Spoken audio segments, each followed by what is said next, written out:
മാതാവിൻ്റെ ഉപ്പും ജോസഫിൻ്റെ തൈലവും. ഏറ്റവും മാരകമായ ലഹരി എന്താണെന്ന് പറയാമോ? മയക്കുമരുന്നോ? അല്ല, ഭക്തിമൂത്ത് ഭ്രാന്താകുന്ന ലഹരിയാണ് ഏറ്റവും മാരകമായ ലഹരി. അത് ആയുഷ്കാലം നമ്മുടെ സമാധാനം തകർക്കും, സാമ്പത്തികമായി നമ്മെ ഇല്ലാതാക്കും, കുടുംബ സാമൂഹിക ബന്ധങ്ങൾ താറുമാറാക്കും. ഇത്തരം മാനസിക രോഗികളെ കാണുന്നവർക്ക് അവർക്കൊരു രോഗമുണ്ടെന്ന് പെട്ടെന്ന് തോന്നുകയില്ല. എന്തിന്? ആ രോഗികൾക്ക് പോലും തങ്ങൾ രോഗികളാണെന്ന് തിരിച്ചറിവുണ്ടാവില്ല. പലതരത്തിലുമുള്ള അന്ധവിശ്വാസങ്ങളും അനാചാരങ്ങളുമൊക്കെ വളർത്തി വലുതാക്കി കച്ചവടമടിക്കുന്ന ആയിരക്കണക്കിന് പൈശാചികശാലകൾ ഈ പ്രബുദ്ധ കേരളത്തിൽ ഉണ്ട്. അതിലേറ്റവും പ്രധാനപ്പെട്ട ഒരു പേരാണ് കുർബാസനം. ഞങ്ങളതിനെ കുർവാസനമെന്നും അത് എന്തുകൊണ്ടാണ് ഞങ്ങൾ അതിനെ അങ്ങനെ വിളിക്കുന്നതെന്നും പ്രേക്ഷകർക്ക് അറിയാമല്ലോ. ഈ ഞായറാഴ്ച ഏറ്റവും പ്രാധാന്യം കൊടുത്ത് ഞങ്ങൾ ഇന്ന് ഈ വിഷയമെടുക്കുവാൻ പ്രധാന കാരണം ഈ പൈശാചിക കേന്ദ്രം വളർന്നു വരുന്ന യുവതലമുറയുടെ മനസ്സിൽ പോലും ഭ്രാന്ത് കുത്തിവെക്കുന്നു എന്നതുകൊണ്ട് മാത്രമാണ്. അവർക്ക് പോലും അറിയില്ല അവർ എന്താണ് പറയുന്നതെന്ന്. അതുപോലെ സമൂഹത്തിലെ ഏറ്റവും ഉന്നത വ്യക്തിത്വങ്ങൾ എന്ന് നമ്മൾ കരുതുന്ന ന്യായാധിപന്മാർ, IAS ഉദ്യോഗസ്ഥർ, ഡോക്ടർമാർ അടക്കം ഇത്തരം അന്ധവിശ്വാസങ്ങളുടെ അടിമകളാണ്. പിന്നെ സാധാരണ ജനങ്ങളുടെ കാര്യം പറയണോ? അവരുടെ തുണിയുരിഞ്ഞെന്ന് പരിശോധിച്ചാൽ അരയിൽ കുറഞ്ഞത് ഒരു 50 ചരടും തകിടുകളും കാണാൻ പറ്റും. പോക്കറ്റിൽ ഉപ്പ്, പറ്റാവുന്നിടത്തൊക്കെ വണ്ടിക്ക് ഗ്രീസ് അടിക്കുന്നത് പോലെ തൈലവും പുരട്ടി നടക്കുന്നു. ഇതിൻ്റെ ബലത്തിലാണ് ഇവർ ജീവിക്കുന്നത് തന്നെ. ആദ്യമേ തന്നെ ഒരു കാര്യം പറഞ്ഞുകൊള്ളട്ടെ. ഞങ്ങൾ കുർവാസന മാതാവ് എന്ന് പറയുന്നത് കുർവാസനത്തിലെ ആ നീല സാരി ഉടുത്ത ജോസഫിൻ്റെ സൃഷ്ടിയെയാണ്. അല്ലാതെ നമ്മുടെ കർത്താവിൻ്റെ പൊന്നുതമ്പുരാൻ്റെ മാതാവിനെ അല്ല ഞങ്ങൾ ഉദ്ദേശിക്കുന്നത്. ദൈവമാതാവിന് ജോസഫിൻ്റെ പൈശാചിക കേന്ദ്രവുമായി യാതൊരു ബന്ധവുമില്ല എന്ന് ദയവായി മനസ്സിലാക്കുക. ആദ്യം നമുക്ക് കുർവാസനം ജോസഫിൻ്റെ പൈശാചിക കേന്ദ്രത്തിൽ ചില ദിവസങ്ങളിൽ നടക്കുന്ന പ്രകടനങ്ങൾ ഒന്ന് കാണാം. ഈ പ്രകടനങ്ങൾ സോഷ്യൽ മീഡിയയിൽ ലൈവായി കൊടുക്കും, പത്രത്തിലും അച്ചടിക്കും.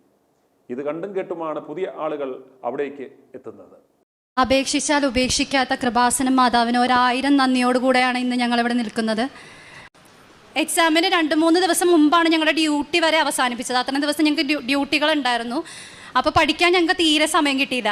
അവസാനം ഞങ്ങൾക്ക് മനസ്സിലായി മാതാവ് ഒരാൾ മാത്രമേ ഇനി സഹായിക്കാനായിട്ടുള്ളൂ എന്ന്. തലേന്ന് രാത്രി പഠിക്കേണ്ട ദിവസമാണ്, ഞങ്ങളൊന്നും പഠിച്ചിട്ടില്ല. പക്ഷേ തലേന്ന് രാത്രി ഞങ്ങളെല്ലാവരും പള്ളിയിൽ മാതാവിൻ്റെ ഫ്രണ്ടിൽ പോയി ഒന്ന് പ്രാർത്ഥിക്കുക, കരഞ്ഞ് പ്രാർത്ഥിക്കുക. കാരണം ഞങ്ങൾക്ക് ഒന്നും അറിയത്തില്ല. അപ്പോൾ സിസ്റ്റർ വന്നിട്ട് പറഞ്ഞു, പേടിക്കേണ്ട മക്കളെ, മാതാവ് കൂടെ ഉണ്ടെന്ന് പറഞ്ഞിട്ട് ഇവിടുത്തെ തൈലവും ഉപ്പും സിസ്റ്റർ ഞങ്ങളുടെ എല്ലാവരുടെയും നെറ്റിയിൽ, തെലുഗൂസിൻ്റെ ഉൾപ്പെടെ എല്ലാവരുടെയും നെറ്റിയിൽ കുരിശ് വരച്ച് തരുമായിരുന്നു. ഞങ്ങൾ എന്നിട്ട് അവൻ അവിടെ ചെന്ന് ബസ്സിൽ നിന്ന് ഇറങ്ങുന്നതിന് മുമ്പ് ഞങ്ങളുടെ കൂടെയുള്ള എല്ലാ പിള്ളേരോടും പറഞ്ഞത്, ഉപ്പ് ഞങ്ങൾ കയ്യിലെടുത്തിട്ടുണ്ടായിരുന്നു മാതാവിൻ്റെ. അതിൻ്റെ കൂടെ തന്നെ മാതാവിൻ്റെ ലോക്കറ്റ്. ഈ ലോക്കറ്റ് എല്ലാവരുടെ കയ്യിൽ കൊടുത്ത് പ്രാർത്ഥിക്കുമ്പോൾ ഞങ്ങൾ ഒരൊറ്റ കാര്യമേ പ്രാർത്ഥിച്ചുള്ളൂ, ഇനി ഞങ്ങൾക്ക് ഇപ്പം എഴുതാൻ പോകുന്ന എക്സാം എഴുതേണ്ടി വരല്ലേ മാതാവേ എന്നായിരുന്നു പ്രാർത്ഥിച്ചത്. അതുപോലെ തന്നെ ഉപ്പ് കൊടുത്തപ്പോഴായാലും ഞങ്ങൾ ആദ്യത്തെ ദിവസം ഉപ്പ് കൊടുക്കുമ്പോൾ അവർ ഞങ്ങളോട് ചോദിച്ചു, 2-3 പിള്ളേരൊക്കെ ഞങ്ങളോട് ചോദിച്ചു, ഇതെന്തിനാ ഉപ്പ്, ഇത് നിസാര ഒരു ഉപ്പല്ലേ, ഈ ഉപ്പ് കൊണ്ട് എന്താ അത്ഭുതം നടക്കാനാണ്, അങ്ങനെയൊക്കെ പറഞ്ഞു. അപ്പോഴും ഞങ്ങൾ കൊടുക്കുമ്പോഴേക്കും പറഞ്ഞത്, ഇത് നിങ്ങൾ എക്സാം ഹാളിൽ കയറി നിങ്ങളിരിക്കുന്ന സീറ്റിൽ വെറുതെ വിതറിയിട്ട് നിങ്ങൾ പരീക്ഷ എഴുതി കഴിയുമ്പം പേപ്പറിലും ഒരു കുരിശ് വരച്ചാൽ മതി, അത്രയും ചെയ്താൽ മതി, ബാക്കി മാതാവ് നോക്കിക്കോളൂ എന്ന്. അത്ഭുതം എന്ന് പറയട്ടെ, ഞങ്ങളുടെ ക്വസ്റ്റ്യൻ പേപ്പർ കിട്ടിയപ്പോൾ 20 ക്വസ്റ്റ്യൻ ഉണ്ടെങ്കിൽ അതിൽ 11 ക്വസ്റ്റ്യനും ഞങ്ങൾ മാതാവിന് വെച്ച ക്വസ്റ്റ്യൻസിൽ നിന്നാണ് വന്നേക്കുന്നത്. അതായത് ഞങ്ങൾ എന്ത് വരണമെന്ന് മാതാവിനോട് പ്രാർത്ഥിച്ചോ ഞങ്ങൾക്ക് ജയിക്കുന്നതിന് അപ്പുറമുള്ള മാർക്ക് വരുന്ന ക്വസ്റ്റ്യൻസ് അതിൻ്റെ അകത്ത് ഉണ്ടായി. അന്ന് മുതൽ ആ പിള്ളേർക്ക് ഭയങ്കര വിശ്വാസമായി. ലൈക്ക് ഞങ്ങളെക്കാളും കൂടുതൽ അവർക്ക് വിശ്വാസമായി. പിറ്റേന്ന് മുതൽ ഈ ബെന്തക്കോസ്ത എന്ന് പറയുന്ന പിള്ളേരാണ് മാതാവിൻ്റെ ഉപ്പ് തരുമെന്ന് ചോദിച്ച് പിറ്റേന്ന് മുതൽ രാവിലെ ഞങ്ങളുടെ റൂമിൽ ഞങ്ങൾ പ്രാർത്ഥിക്കുന്ന സമയത്ത് ഞങ്ങളെല്ലാവരും ഒരുമിച്ചിരുന്ന മാതാവിൻ്റെ പ്രയർ ചെല്ലണം. അപ്പോൾ അതിനേലും മുമ്പ് വന്ന് അവർ ഞങ്ങളോട് ഉപ്പ് മേടിച്ച് ലോക്കറ്റിൽ പിടിച്ച് പ്രാർത്ഥിച്ചിട്ടൊക്കെ പിറ്റേന്ന് മുതൽ പരീക്ഷ എഴുതാൻ തുടങ്ങി. ഞങ്ങൾക്ക് ഏറ്റവും വലിയ സന്തോഷം, ഞങ്ങൾ ജയിച്ചതിനപ്പുറം ഞങ്ങളിലൂടെ കുറേ മക്കളെ നമുക്ക് ക്രിസ്തീയ വിശ്വാസത്തിലോട്ട് നയിക്കാൻ പറ്റി. അത് ഞങ്ങൾക്ക് ഭയങ്കര സന്തോഷമായിരുന്നു. ഇനിയും അമ്മ മാതാവ് കുറേ നാൾ ഞങ്ങളെ പൊതിഞ്ഞ് നിർത്തുമെന്ന് ഞങ്ങൾക്ക് ഉറപ്പാണ്. പെൺപിള്ളേർ പലപ്പോഴും സാഡിസ്റ്റുകളാണ്. സാഡിസ്റ്റ് എന്ന് പറഞ്ഞു കഴിഞ്ഞാൽ മറ്റുള്ളവർ ദുഃഖിക്കുന്നതിൽ അവർക്കൊരു വിഷമമില്ല. അത് ഞാൻ പലപ്പോഴും കണ്ടിട്ടുള്ള സത്യമാണ്. അവർ വിഷമിക്കുന്നവർ മറ്റുള്ളവർ അങ്ങനെ തന്നെ വേണം, ഒന്നും ചെയ്തില്ല, എന്താണ്ടി അയാളെ ചെയ്തത്, അത് പറയുമ്പോൾ ബബബ ജപജപയൊക്കെ പറയും. പക്ഷേ ഉള്ളിൽ സാഡിസം സൂക്ഷിച്ചു കിടണം. എന്താ ക്രൂര വിനോദം പോലെയാണ്. എന്നുവെച്ചാൽ ദൈവത്തിനും നമുക്ക് ഇപ്പം നിങ്ങൾക്ക് പലർക്കും ഉടമ്പടി എടുക്കുമ്പോൾ നിങ്ങൾക്ക് മാത്രമല്ല പ്രാധാന്യം. നിങ്ങളുടെ ജോലി, നിങ്ങളുടെ വീട്, നിങ്ങളുടെ പ്രൊമോഷൻ, നിങ്ങളുടെ ഭർത്താവിൻ്റെ വെള്ളം അടി മാറുക, നിങ്ങളുടെ വീട് വെക്കുക, അപ്പം നിങ്ങളുടെ ഓരോ കാര്യമല്ലേ. അപ്പം അതിൻ്റെ അകത്ത് ദൈവത്തിനൊരു കാര്യമൊന്നും ഇല്ലല്ലോ. അതാണ് വിഷയം. അത് നമ്മൾ കുറച്ച് കഴിയുമ്പോൾ ദൈവം നിങ്ങളെ കളയും. വണ്ടിയിൽ ഇങ്ങനെ മാറി കയറുമ്പോൾ ഇപ്പോൾ 10 കെട്ട് പത്രമാണ് ഇവർ കൊടുക്കണത് ആൾക്കാർക്ക്, പറഞ്ഞ് കൊടുക്കണത്. അങ്ങനെ ഒരു ദിവസം ഇവർ ഇവിടെ ഇപ്പോൾ ദൈവത്തിൻ്റെ സന്നിധിയിൽ ഇവർ ബ്രാൻഡഡായി. നീ ഓരോ കാര്യങ്ങൾ ചെയ്യുമ്പോൾ പറഞ്ഞ കർത്താവേ, ഞാൻ ഈ റെയിൽവേ സ്റ്റേഷനിലും ബസ് സ്റ്റാൻഡിലേക്ക് കൊണ്ടുനടന്ന് പത്രം കൊടുക്കുന്നുണ്ട്, ഇത് ഞങ്ങളുടെ വസ്തു വിൽക്കാനാണെന്ന് മാത്രം നീ ധരിക്കരുത്, എനിക്ക് പരിശുദ്ധാത്മാവിനെ വേണം. ഞാൻ ഉടമ്പടി എടുത്തിരിക്കുന്നത് ദൈവത്തിന് വേണ്ടിയാണെന്ന് കൂടി ദൈവത്തിന് മനസ്സിലാക്കി നമ്മൾ കൊടുക്കണം. ഈ ചേടത്തിൻ്റെ പരിപാടി അതാണ്. അവിടെ കാര്യങ്ങളൊന്നും നടക്കണില്ല, പക്ഷേ ദൈവത്തിന് അവർ മനസ്സിലാക്കി കൊടുക്കുന്നുണ്ട്. അവരുടെ കാര്യങ്ങൾ, അവർക്ക് നല്ല ബ്ലീഡിങ്ങാണ്. ഈ ഹെവി ബ്ലീഡിങ്ങുള്ള ആൾ വണ്ടിയെ കയറി പത്രം കൊണ്ടു കിടക്കണമെന്ന് ഭയങ്കര ടെസ്റ്റ്. ആ ടെസ്റ്റിൽ അവർ ജയിച്ചതിൻ്റെ ഞാൻ എപ്പോഴും നിങ്ങളോട് സംസാരിക്കണമെന്ന് വെച്ചാൽ ഇതിൻ്റെ റിസ്ക് എന്ന് പറയണം, ഉടമ്പടിയുടെ റിസ്ക് എന്ന് വെച്ചാൽ ഉടമ്പടിയേക്കാൾ നല്ലൊരു പ്രാർത്ഥനാ ജീവിതം ഇല്ല.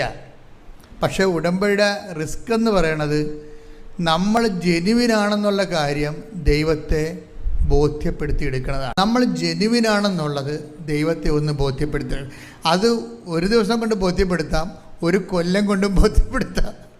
ചില ആൾക്കാരൊക്കെ ഒരു കൊല്ലം കൊണ്ടേ ബോധ്യപ്പെടുത്തത്തുള്ളൂ, ചിലർ ഒറ്റ ദിവസം കൊണ്ട് ബോധ്യപ്പെടുത്തും. നിങ്ങൾ പറയും, എന്താ ചേട്ടത്തി എന്താ പറഞ്ഞത്, ഉടമ്പടി എടുത്തിട്ട് എന്തിനാണ് മാതാവേ എനിക്കിങ്ങനെയെന്ന് ചോദിക്കണില്ലേ? അതായത് അങ്ങനെയുള്ള ചോദ്യത്തിന് പ്രസക്തിയില്ല. നിങ്ങൾ എത്ര വൃത്തിയും മെനയാട് ജീവിച്ചാലും ശരി, ദൈവം കാലത്തിന് നമുക്ക് ദൈവം സെലക്ട് ചെയ്ത് തരണതാണ്. ചിലപ്പോൾ കണ്ണീരിൻ്റെ കാലമായിരിക്കും, ചിലപ്പോൾ നിങ്ങൾ പരിത്യക്തപ്പെടുന്ന ഒരു കാലമായിരിക്കും. നമ്മൾ എത്ര സത്യസന്ധരാണെന്ന് പറഞ്ഞാലും, എത്ര വിശ്വസ്തരാണെന്ന് പറഞ്ഞാലും ദൈവം പറയും, ആ വിശ്വസ്തയാണ് കൊണ്ടേ പുട്ടുപുഴുങ്ങി തിന്നാൻ പറയും, എനിക്ക് ആവശ്യമില്ലെന്ന് പറയും. അതാണ് നമ്മുടെ ഒരു ബിസിനസ്സിൻ്റെ ഡീലിങ്സ്. അതാണ്. ഇതുപോലെ ദൈവത്തിൻ്റെ അടുത്ത് അടുക്കുമ്പോൾ തന്നെ നമ്മൾ കിട്ടാൻ സാധ്യതയുള്ള കാര്യങ്ങൾ ആദ്യം ചോദിച്ച് മേടിക്കണം. ഉടനെ കിട്ടാൻ സാധ്യതയില്ലാത്ത കാര്യങ്ങൾ ചോദിച്ചൊരു വലിയ കഥയില്ല. എന്താ കാര്യം വെച്ചാൽ അതിൻ്റെ അകത്ത് ദൈവത്തിന് മാർജിനൊന്നുമില്ല. പറഞ്ഞ മനസ്സിലായില്ലേ? ജോസഫ് അച്ഛൻ ഇന്ന് ഷിക്കാഗോയിലെത്തി. വന്ന് വൈകിട്ട് 7 മണിക്ക് കുർബാന ഉണ്ടായിരുന്നു. കുർബാനയുടെ സമയത്ത് പുറത്ത് മാതാവിന്റെ ഗ്രോട്ടോയുടെ മേളിൽ തെളിഞ്ഞ മഴവില്ലാണ് നിങ്ങൾ ഈ കാണുന്നത്. കൃപാസന അമ്മ അമേരിക്കയിൽ വന്നിരിക്കുന്നു.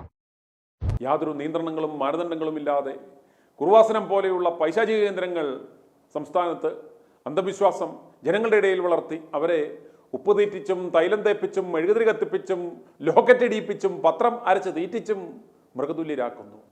സാമ്പത്തികമായി അവരെ ചൂഷണം ചെയ്യുന്നു.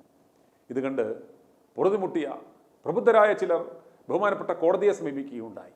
ഈ പശ്ചാത്തലത്തിലാണ് സംസ്ഥാനത്ത് അന്ധവിശ്വാസ മന്ത്രവാദ ആഭിചാര നിരോധന നിയമം നടപ്പിലാക്കുന്നതിൽ സർക്കാർ നിലപാട് അറിയിക്കണമെന്ന് ബഹുമാനപ്പെട്ട ഹൈക്കോടതി കഴിഞ്ഞ ദിവസം അറിയിച്ചത്. നിയമനിർമ്മാണം ആലോചനയിലുണ്ടെന്ന് സർക്കാർ അറിയിച്ച സാഹചര്യത്തിലാണ് സത്യവാങ്മൂലം സമർപ്പിക്കുവാൻ chief justice Nitin Jamdar, justice Basant Balaji എന്നിവരടങ്ങിയ ബെഞ്ച് നിർദ്ദേശിച്ചത്.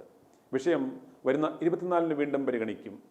ഇത്തരമൊരു നിയമനിർമ്മാണം ആവശ്യമാണെന്ന report justice KT Thomas commission 2019-ൽ സംസ്ഥാന സർക്കാരിന് സമർപ്പിച്ചിരുന്നുവെങ്കിലും അതിപ്പോഴും പൊടിപിടിച്ചിരിക്കുകയാണ്. വചനത്തിൻ്റെ അടിസ്ഥാനത്തിൽ കുർവാസനം പോലെയുള്ള പൈശാചിക കേന്ദ്രങ്ങൾക്ക് യാതൊരു അടിത്തറയുമില്ലെന്ന് സർക്കാരിനെയും പൊതുജനങ്ങളെയും ബോധ്യപ്പെടുത്തുന്നതിന് ഞങ്ങൾ ഇന്നു മുതൽ ഒരു പുതിയ പങ്ക്തി ആരംഭിക്കുകയാണ്. ശ്രീ റോണി 2 ഭാഗങ്ങളിലായി വചനത്തിൻ്റെ അടിസ്ഥാനത്തിൽ അത് വെളിവാക്കും. ശ്രദ്ധയോടെ കേൾക്കുക, പരമാവധി ജനങ്ങൾക്കത് ഷെയർ ചെയ്യുക. ശ്രീ റോണിയുടെ വാക്കുകളിലേക്ക്. ഇന്ന് ഞാൻ സംസാരിക്കുന്ന വിഷയം ഞാൻ ഇത്രയും നാളും i2i ന്യൂസിലൂടെ സംസാരിച്ച വിഷയങ്ങളിൽ വെച്ച് ഏറ്റവും പ്രാധാന്യം അർഹിക്കുന്ന ഒരു വിഷയമാണ്. ഈ വിഷയം 2 ഭാഗങ്ങളായിട്ടാണ് ഞാൻ സംസാരിക്കുന്നത്. അതുകൊണ്ട് ഇത് കേൾക്കുന്ന ആൾക്കാർ ഇനിയും വരുന്ന 2ാം ഭാഗവും കേൾക്കുവാനായിട്ട് ശ്രമിക്കണം. മാത്രമല്ല ഇത് മറ്റുള്ളവർക്ക് പ്രയോജനപ്പെടും എന്ന് തോന്നുകയാണെങ്കിൽ നിങ്ങളിത് ഷെയർ ചെയ്യണം. ഞാൻ ഈ വിഷയം സംസാരിക്കുന്നത് തികച്ചും ബൈബിളിൻ്റെ അടിസ്ഥാനത്തിലാണ്. ഒരു വിഭാഗം ആൾക്കാർക്ക് ഈ വിഷയത്തിൽ ചിലപ്പോൾ എതിർപ്പുകൾ ഉണ്ടാകാം. അതുകൊണ്ട് എന്നെ എതിർക്കുന്ന ആൾക്കാർ നിങ്ങളുടെ എതിർപ്പുകൾ വചനത്തിൻ്റെ അടിസ്ഥാനത്തിൽ തെളിയിക്കണം. കാരണം ഞാൻ വചനത്തിൻ്റെ അടിസ്ഥാനത്തിലാണ് സംസാരിക്കുന്നത്. അതുകൊണ്ട് നിങ്ങൾക്കും വചനത്തിൻ്റെ അടിസ്ഥാനത്തിൽ പ്രതികരിക്കാവുന്നതാണ്. ഏത് ക്രിസ്ത്യാനിക്കും അവൻ്റെ അടിസ്ഥാനം എന്ന് പറയുന്നത് വിശുദ്ധ തിരുവചനമാണ്. ഈ വചനത്തിൻ്റെ അടിസ്ഥാനത്തിൽ നമ്മൾ ആരോടാണ് പ്രാർത്ഥിക്കുന്നത്, അല്ലെങ്കിൽ ആരോടാണ് പ്രാർത്ഥിക്കേണ്ടത്, ആരാണ് നമ്മുടെ മധ്യസ്ഥൻ, ഈ വക കാര്യങ്ങളൊക്കെയും നമ്മൾ വ്യക്തമായിട്ട് അറിഞ്ഞിരിക്കണം. കൃപാസനം ജോസഫ് അച്ഛൻ ധാരാളം വീഡിയോകൾ തൻ്റെ യൂട്യൂബ് ചാനലിലൂടെ പബ്ലിഷ് ചെയ്യുന്നുണ്ട്. അതിലൊരു ടെസ്റ്റിമണി മാത്രമാണ് ഇവിടെ നൽകിയിരിക്കുന്നത്. ഈ ടെസ്റ്റിമണി നൽകാനുള്ള ഒരു കാരണം എന്ന് പറയുന്നത്, അത് കേട്ട എല്ലാവർക്കും അറിയാം, ആ പെൺകുട്ടി ഒരിക്കൽ പോലും യേശുവിൻ്റെ പേര് അവിടെ സംസാരിക്കുന്നില്ല. അവൾ സംസാരിക്കുന്നത് കൃപാസനം മാതാവിനെ പറ്റിയാണ്. കൃപാസനം മാതാവിൻ്റെ ഉപ്പും ഉടമ്പടിയുമാണ്, കൂടെ കൃപാസനം മാതാവിൻ്റെ ലോക്കറ്റും. ഈ പെൺകുട്ടി വിശ്വസിക്കുന്നത് പരീക്ഷ എഴുതുവാനായിട്ട് ഇരിക്കുന്ന സ്ഥലങ്ങളിൽ ഉപ്പ് വാരി വിതറിയും പരീക്ഷ എഴുതിക്കഴിഞ്ഞാൽ പേപ്പറിൽ കുരിശു വരച്ചാലും പരീക്ഷ ഈസിയായിട്ട് ജയിക്കാം, പഠിക്കേണ്ടത് കാര്യമില്ല എന്നുള്ളതാണ്. കാരണം പരീക്ഷയുടെ തലേദിവസം പഠിക്കാതെ മാതാവിനോട് പ്രാർത്ഥിച്ചുകൊണ്ട് ഇരിക്കുകയായിരുന്നു എന്നാണ് ഈ പെൺകുട്ടി അവകാശപ്പെടുന്നത്.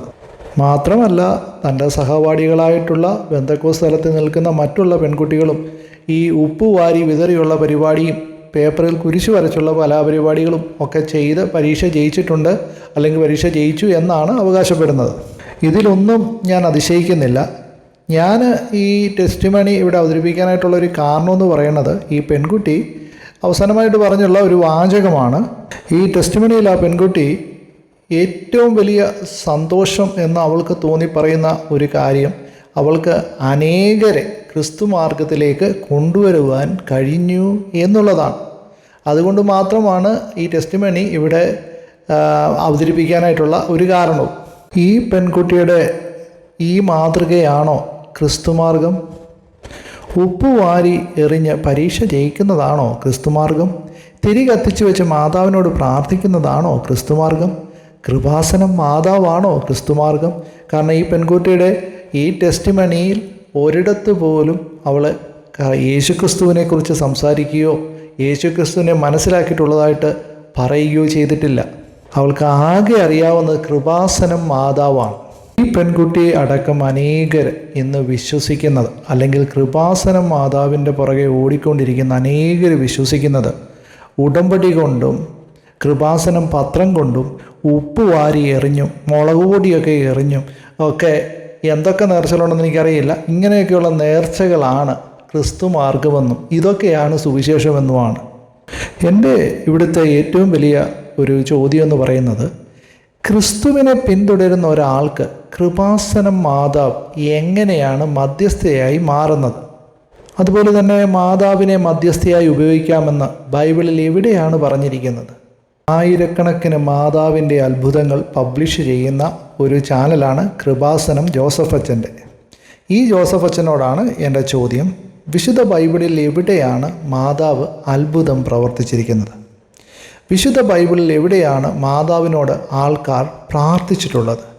വിശുദ്ധ ബൈബിളിൽ എവിടെയാണ് മാതാവിനോട് പ്രാർത്ഥിക്കുവാനായിട്ട് പറഞ്ഞിട്ടുള്ളത്? ഞാൻ ഈ ചോദ്യങ്ങൾ ചോദിക്കുന്നതും ഈ വിഷയം അവതരിപ്പിക്കുന്നതും നിങ്ങളുടെ സഭ വിട്ട് മറ്റൊരു സഭയിലേക്ക് പോകുവാനല്ല. അതുകൊണ്ട് സഭ എൻ്റെ വിഷയമല്ല. നിങ്ങൾ നിങ്ങളുടെ സഭയിൽ തന്നെ നിന്നുകൊള്ളുക. പക്ഷേ എൻ്റെ വിഷയം എന്ന് പറയുന്നത് ഏക മധ്യസ്ഥനായ കർത്താവായ യേശു ക്രിസ്തുവാണ്. അത് ബൈബിളിൻ്റെ അടിസ്ഥാനത്തിൽ വ്യക്തമായി പറഞ്ഞിട്ടുള്ളതുമാണ്. ആദ്യമേ പറഞ്ഞതുപോലെ ഈ പെൺകുട്ടികളെ പോലെ അനേകം പെൺകുട്ടികളുടെ സാക്ഷ്യങ്ങൾ ഇതുപോലെ ഉണ്ട്. അല്ല, സമൂഹത്തിൽ അറിയപ്പെടുന്ന ഡോക്ടർമാർ, എഞ്ചിനീയർമാർ, അധ്യാപകന്മാർ എന്ന് വേണ്ട അനേക ആൾക്കാരാണ് കർത്താവായ യേശു ക്രിസ്തുവിലൂടെ അല്ലാതെ പിതാവിലേക്ക് എത്തുവാൻ കഴിയില്ല എന്ന് വിശുദ്ധ ബൈബിൾ പറയുമ്പോൾ, കൃപാസനം മാതാവിൻ്റെ സ്ഥാനം എവിടെയാണ് എന്ന് ചിന്തിക്കാതെ കൃപാസനം മാതാവിൻ്റെ പുറകെ ഈ ജോസഫ് അച്ഛൻ്റെ അത്ഭുത കഥകളുടെ പുറകെയൊക്കെ ഓടിക്കൊണ്ടിരിക്കുന്നത്. എന്തെങ്കിലും സംശയമുള്ളവർ യോഹന്നാൻ്റെ സുവിശേഷം 14-ാം അധ്യായം അതിൻ്റെ 6-ാമത്തെ വാക്യം വായിക്കണം. യേശു അവനോട്, ഞാൻ തന്നെ വഴിയും സത്യവും ജീവനുമാകുന്നു. ഞാൻ മുഖാന്തരമല്ലാതെ ആരും പിതാവിൻ്റെ അടുക്കൽ വരുന്നില്ല. ഇവിടെ വ്യക്തമായിട്ട് പറയുന്നു, യേശുവാണ് പിതാവായ ദൈവത്തിലേക്കുള്ള ഏക വഴി. അപ്പോൾ ഈ മാതാവിൻ്റെ കുറുക്കുവഴി ആര് കണ്ടുപിടിച്ചു? ഈ കുറുക്കുവഴികൾ എവിടെ നിന്ന് വന്നു? മാത്രമല്ല, നിത്യജീവൻ ഉണ്ടാകണമെങ്കിൽ നിങ്ങൾ യേശുവിൽ വിശ്വസിക്കണം. യേശുവിൽ വിശ്വസിക്കാത്ത ആൾക്കാർക്ക് എങ്ങനെയാണ് നിത്യജീവൻ ഉണ്ടാകുന്നത്? ഇവിടെ പ്രതീകമായിട്ട് നിൽക്കുന്ന ആ പെൺകുട്ടി അടക്കം അനേക പെൺകുട്ടികളും ഈ സമൂഹത്തിൽ നിൽക്കുന്ന അനേകരും വിശ്വസിക്കുന്നത് മാതാവിലൂടെയാണ് തങ്ങൾ ദൈവത്തിലേക്ക് എത്താനുള്ള വഴി എന്നുള്ളതാണ്.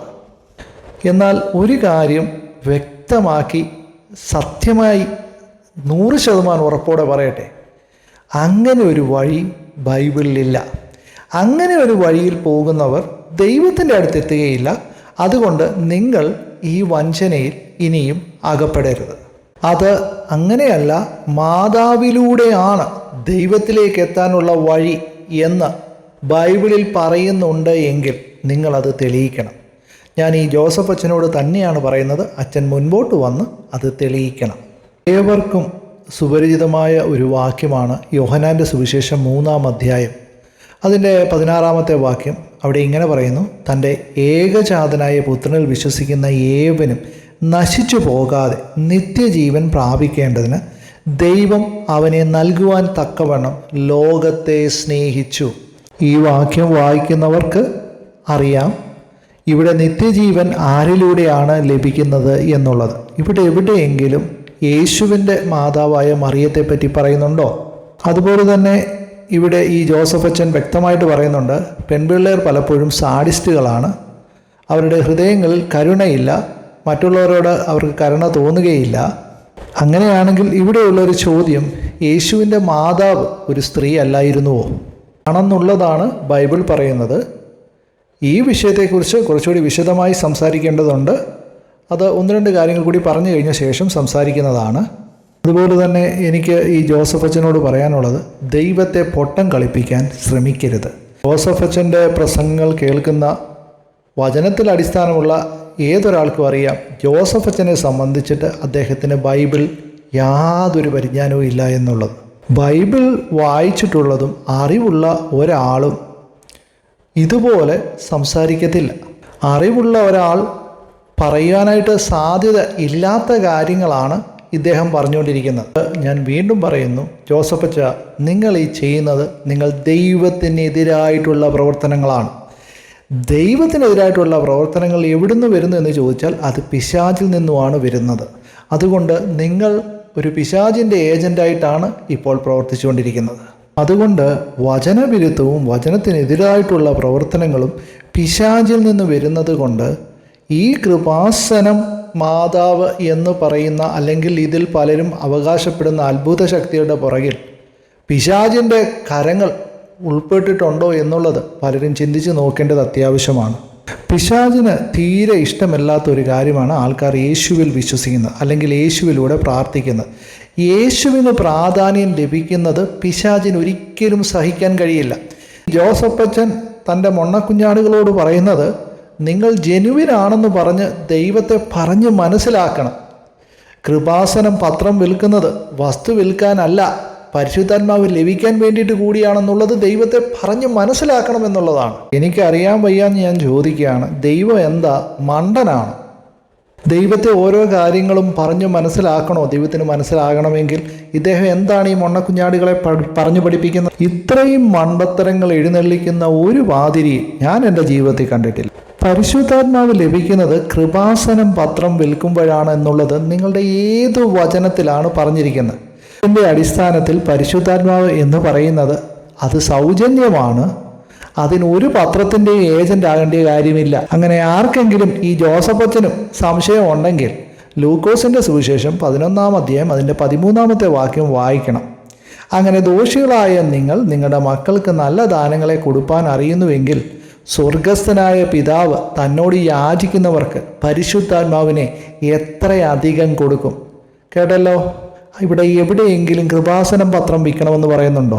ജോസഫ് അച്ഛന് വിദേശ രാജ്യങ്ങളിൽ പോകുവാനും പൂട്ടടിക്കാനായിട്ട് നിങ്ങൾ പത്രം വിൽക്കണം. പരിശുദ്ധാത്മാവ് ലഭിക്കാനായിട്ട് മറ്റ് ഒരു വാക്യം കൂടെ ഇവിടെ പറയുന്നുണ്ട്. അപ്പോസ്തല പ്രവൃത്തികൾ 2-ാം അധ്യായം അതിന് 38-ാമത്തെ വാക്യത്തിൽ ഇങ്ങനെ പറയുന്നു, പത്രോസ് അവരോട്, നിങ്ങൾ മാനസാന്തരപ്പെട്ട് നിങ്ങളുടെ പാപങ്ങളുടെ മോചനത്തായി ഓരോരുത്തൻ യേശുക്രിസ്തുവിൻ്റെ നാമത്തിൽ സ്നാനമേൽപ്പിൻ, എന്നാൽ പരിശുദ്ധാത്മാവ് എന്ന ദാനം ലഭിക്കും. ഇവിടെ എല്ലാം പരിശുദ്ധാത്മാവ് സൗജന്യമായിട്ടാണ് ലഭിക്കുന്നത്. ഒരു കൃപാസനം പത്രവും വിൽക്കേണ്ട ആവശ്യമില്ല. ഇതെന്താണ് ഈ കൃപാസനം പത്രം? ജ്ഞാനവും വിദ്യാഭ്യാസവും എല്ലാം ഉണ്ട് എന്ന് അവകാശപ്പെടുന്നതും സാംസ്കാരികമായിട്ട് ഉയർന്നു നിൽക്കുന്നതെന്നും പറയുന്ന മലയാളികളാണ് കൃപാസനം പത്രം വിൽക്കാൻ ഓടുന്നത്. ഈ ജോസഫ് അച്ഛൻ പലതരത്തിലുള്ള ഉടമ്പടികൾ പറയുന്നുണ്ട്, ഉടമ്പടികളുടെ റിസ്കിനെ കുറിച്ച് പറയുന്നുണ്ട്. മുന്നിലിരുന്ന് ഉറങ്ങുന്ന മൊണ്ണകൾ ആരും അത് ശ്രദ്ധിക്കുന്നില്ലെന്ന് തോന്നുന്നു. കാരണം ഇവിടെ ഈ ജോസഫ് അച്ഛൻ ഒരു കാര്യം പറയുന്നുണ്ട്, നമ്മുടെ വ്യക്തിപരമായിട്ടുള്ള ആവശ്യങ്ങൾക്ക് വേണ്ടി ഉടമ്പടി എടുത്ത് വരികയാണെങ്കിൽ കുറച്ച് കഴിയുമ്പോൾ ദൈവം നമ്മളെ കളയുമെന്നാണ്. തൻ്റെ മുന്നിലിരുന്ന് ഉറങ്ങുന്ന ഓരോ മൊണ്ണകളും ഏതെങ്കിലുമൊക്കെ ഒരു ആവശ്യത്തിന് വേണ്ടിയിട്ടാണ് തൻ്റെ മുമ്പിൽ ഇരിക്കുന്നതെന്നുള്ളത് ഈ ജോസഫ് അച്ഛൻ മറന്നുപോയോ എന്നുള്ളതാണ് എൻ്റെ സംശയം. ഭൗതിക നന്മകൾ അത് പിശാചിൽ നിന്നായാലും കുഴപ്പമില്ലെന്ന് പറഞ്ഞ് ഓടുന്ന മൊണ്ണകൾ ജോസഫ് അച്ഛൻ്റെ സുവിശേഷം കേൾക്കാൻ പോയി അവിടെ ഇരിക്കുന്നു എന്ന് പറഞ്ഞാൽ അതൊരു കുറച്ച് അതിക്രമിച്ചു പോകും. കാരണം സുവിശേഷം കേൾക്കണമെങ്കിൽ വചനം അറിയാവുന്ന ആരെങ്കിലും കേട്ടാൽ പോലെ ജോസഫ് അച്ഛൻ്റെ കേൾക്കേണ്ട വല്ല കാര്യമുണ്ടോ? ഈ ജോസഫ് അച്ഛൻ അടക്കമുള്ള പലരും മനസ്സിലാക്കേണ്ട ഒരു കാര്യം, ഈ നമ്മുടെ നീതിപ്രവർത്തികൾ കൊണ്ടൊന്നുമല്ല, അല്ലെങ്കിൽ നമ്മൾ എന്തൊക്കെയോ ചെയ്ത് കാണിച്ചു ദൈവത്തെ പ്രീതിപ്പെടുത്തിയത് കൊണ്ടാണ് ദൈവം നമ്മളെ അനുഗ്രഹിക്കുന്നെന്നുള്ളൊരു തെറ്റിദ്ധാരണ പലർക്കുമുണ്ട്. അത് ഏറ്റവും തെറ്റായിട്ടുള്ളൊരു കാര്യമാണ്. ഇവിടെ ഈ ജോസഫ് അച്ഛൻ ഈ മൊണ്ണകളെ പറഞ്ഞു മനസ്സിലാക്കുന്ന ഒരു കാര്യം, നാം ജെനുവിനാണെന്ന് ദൈവത്തെ ബോധ്യപ്പെടുത്തണം.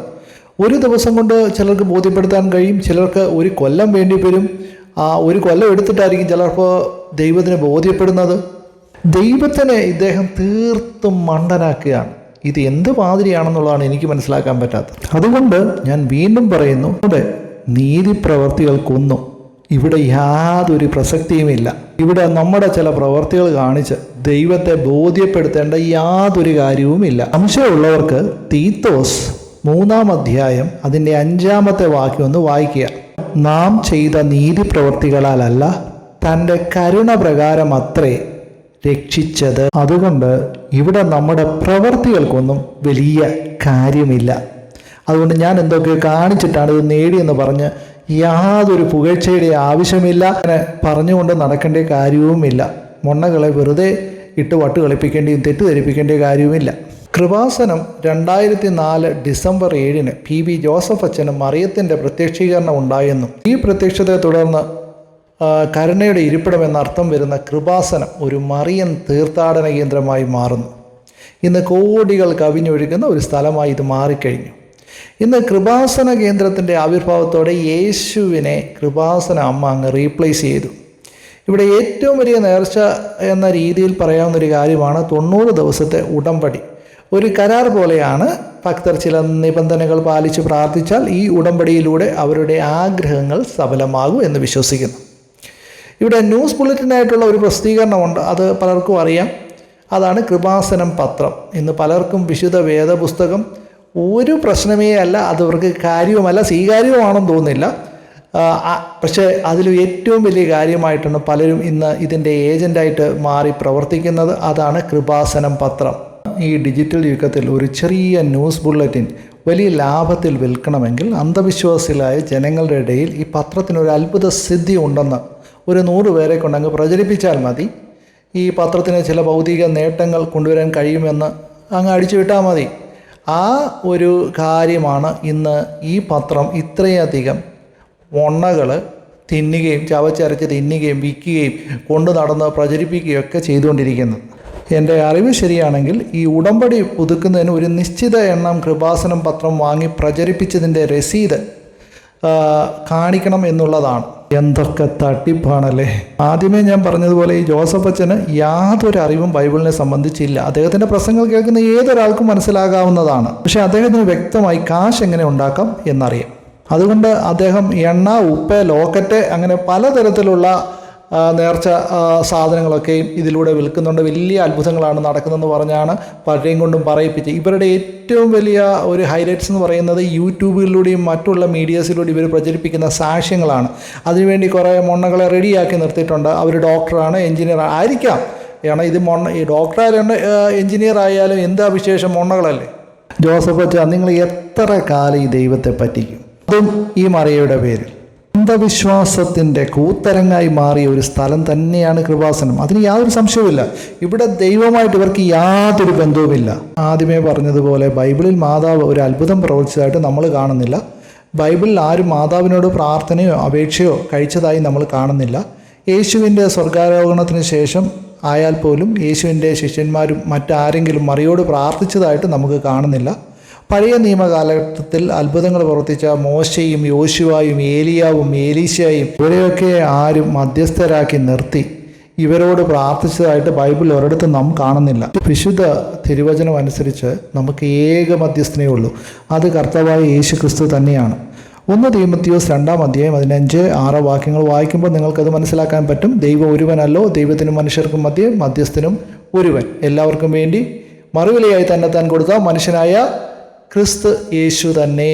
ഇവിടെ എവിടെയെങ്കിലും മറ്റൊരു മധ്യസ്ഥനുണ്ടെന്നോ മധ്യസ്ഥ സഹായം ഉണ്ടെന്നോ പറയുന്നില്ല. അപ്പോൾ ഈ കൃപാസനം മാതാവ് എങ്ങനെ വന്നു മധ്യസ്ഥയായി? അത് മനുഷ്യർ കൊണ്ടുവന്നു.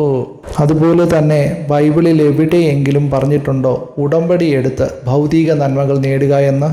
ഒരു പുതിയ നിയമവിശ്വാസിയെ സംബന്ധിച്ച് ഉടമ്പടി എടുക്കേണ്ട ആവശ്യം എന്താണ്? തിരുവചനം അനുസരിച്ച് നമ്മൾ പരിശോധിക്കുകയാണെങ്കിൽ മറിയ മറ്റുള്ള സ്ത്രീകളെ പോലെ തന്നെയായിരുന്നു. പക്ഷേ ഈ ഇമാക്കുലേറ്റ് കോൺസെപ്ഷൻ അല്ലെങ്കിൽ അമലോത്ഭവം അത് വെച്ച് ഒരു കൂട്ടം ആൾക്കാർ വിശ്വസിക്കുന്ന മറിയം അവളുടെ അമ്മയുടെ ഉദരത്തിൽ ഉരുവായ നിമിഷം മുതൽക്ക് യേശുക്രിസ്തുവിൻ്റെ ഭാവിയിലെ യോഗ്യതകളുടെ പേരിൽ ആദ്യ പാപത്തിൻ്റെ കറ കൂടാതെ ദൈവകൃപയാൽ സംരക്ഷിക്കപ്പെട്ടു എന്നാണ്. ഈ പഠിപ്പിക്കൽ ഒരു വിഭാഗം ആൾക്കാർ പഠിപ്പിച്ചും പ്രചരിപ്പിച്ചുകൊണ്ടും ഇരിക്കുന്നുണ്ട്. സത്യത്തിൽ ഇതൊരു വിശ്വാസം മാത്രമാണ്. ബൈബിളിൽ ഒരിടത്തും ഇതിനെക്കുറിച്ച് ഒന്നും പറഞ്ഞിട്ടില്ല. മറിയ ഒരു സാധാരണ സ്ത്രീയെ പോലെ തന്നെയായിരുന്നു. മറിയയുടെ ജനനവും മരണവും ബൈബിളിൽ രേഖപ്പെടുത്തിയിട്ടില്ല. ഒരു സാധാരണ യഹൂദ കുടുംബത്തിൽ നിന്നുള്ള യുവതിയായിരുന്നു. യോസഫുമായി വിവാഹം നിശ്ചയിച്ച ഒരു കന്യകയായിരുന്നു. യേശുവിനെ ഗർഭം ധരിച്ചു. പ്രസവിച്ചതിന് ശേഷം അവർക്ക് മറ്റനേകം മക്കളും ഉണ്ടായിരുന്നു. ഇത് ബൈബിളിൽ വ്യക്തമായിട്ട് സൂചിപ്പിക്കുന്നുണ്ട്. ലൂക്കോസിൻ്റെ സുവിശേഷം 1-ാം അധ്യായം, മത്തായിയുടെ സുവിശേഷം 13-ാം അധ്യായം, ഇതൊക്കെ വായിക്കുമ്പോൾ നമുക്കത് കാണാൻ പറ്റും. ഇതൊക്കെയും മറിയയുടെ സാധാരണ ജീവിതത്തെക്കുറിച്ച് തന്നെയാണ് പ്രതിപാദിക്കുന്നത്. ലൂക്കോസിൻ്റെ സുവിശേഷം 1-ാം അധ്യായം അതിൻ്റെ 47-ാമത്തെ വാക്യം നമ്മളൊന്ന് പരിശോധിക്കുകയാണെങ്കിൽ മറിയ ഇവിടെ ഒരു കാര്യം പറയുന്നുണ്ട്. എൻ്റെ ആത്മാവ് എൻ്റെ രക്ഷിതാവായ ദൈവത്തിൽ ഉല്ലസിക്കുന്നു. ഇവിടെ നാം എന്താണ് മനസ്സിലാക്കേണ്ടത്? ഇവിടെ മറിയം രക്ഷിതാവെന്ന് ദൈവത്തെ വിളിക്കുന്നു. അതായത് അവളും രക്ഷയ്ക്ക് ആവശ്യമുള്ള ഒരാളാണ് എന്നുള്ളതാണ്. മറിയ ദിവ്യത്വമുള്ള ഒരാളാണെങ്കിൽ രക്ഷിതാവിൻ്റെ ആവശ്യം അവിടെയില്ല. അതായത് പാപം ചെയ്യാത്ത ഒരാൾക്ക് രക്ഷയുടെ ആവശ്യം എന്താണ്, അല്ലെങ്കിൽ രക്ഷിതാവിൻ്റെ ആവശ്യം എന്താണ്? ഇവിടെയാണ് പലരും കൃപാസനം മാതാവിനോട് രക്ഷിക്കണേ എന്ന് പറഞ്ഞ് അപേക്ഷിക്കുന്നത്. അതെത്ര വിചിത്രമാണെന്ന് നാം ഒന്ന് ചിന്തിച്ച് നോക്കുക. അതുപോലെ തന്നെ മറ്റൊരു വാക്യം കൂടി നാം നോക്കാം. ലൂക്കോസിൻ്റെ സുവിശേഷം 1-ാം അധ്യായം അതിൻ്റെ 38-ാമത്തെ വാക്യം. അതിനും മറിയ, ഇതാ ഞാൻ കർത്താവിൻ്റെ ദാസി, നിന്റെ വാക്ക് പോലെ എനിക്ക് ഭവിക്കട്ടെ എന്ന് പറഞ്ഞു ദൂതൻ അവളെ വിട്ടുപോയി. മറിയ അവളെ ദൈവത്തിന് കീഴടങ്ങിയ ഒരു ദാസിയായി പരിഗണിക്കുന്നു. അതായത് ദൈവത്തിൻ്റെ ഉദ്ദേശങ്ങൾക്കായി അനുസരണയോടെ ജീവിക്കുന്നവരവൾ. തൻ്റെ ഇഷ്ടങ്ങൾക്കല്ല, ദൈവത്തിനാണ് അവൾ മുൻഗണന നൽകുന്നത്. താൻ മഹത്വമുള്ളവളല്ല, ദൈവത്തിന് സേവനത്തിനായിട്ടുള്ള ഒരു ഉപകരണം മാത്രമാണെന്ന് അവൾക്ക് വ്യക്തമായിട്ട് അറിയാമായിരുന്നു.